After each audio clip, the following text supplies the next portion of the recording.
Bonjour à tous. Dans cette vidéo, je vais t'expliquer les propriétés ou les déclarations qu'on écrit sur le flex item. Alors, chacune de ces propriétés ou déclarations doit être écrite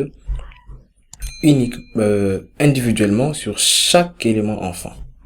Alors, parmi ces propriétés, on a la propriété order, la propriété en bleu, la valeur, et en vert qui doit être un nombre. Alors, ça veut dire quoi? Ça détermine l'ordre d'alignement des enfants. Le plus grand nombre se mettra le plus à droite de l'axe principal et ainsi de suite. Alors la valeur par défaut, c'est 0. On a un flex gros, qui doit prendre aussi un nombre. Qu'est-ce que ça fait? Ça détermine la grandeur d'un enfant par rapport aux autres quand la taille maximale est atteinte. Par défaut, c'est aussi 0. Flex shrink, c'est l'inverse du flex gros. Lui, il rétrécit l'élément et par défaut, il a la valeur 1. Parce que flex gros, lui, ça augmente la taille. Alors, flex shrink s'applique si la taille de l'élément est supérieure au conteneur. Donc, si le flex item, si sa taille, sa largeur ou sa hauteur, dépendant de l'axe principal, si sa taille est supérieure à son parent, c'est à ce moment-là que flex shrink pourra entrer en jeu pour le rétrécir.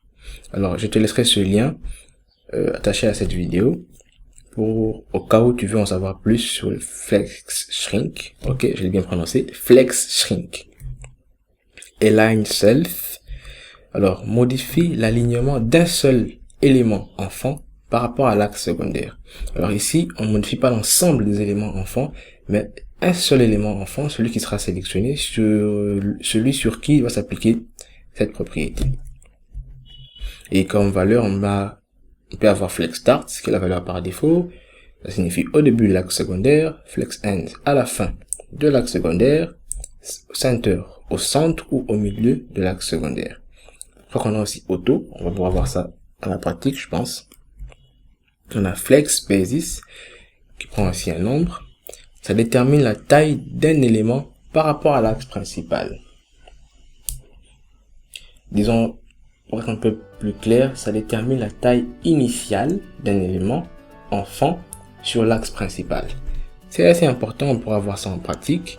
Alors, sans plus tarder, dans la prochaine vidéo, on va mettre ça un peu en musique et tu vas voir comment ça fonctionne.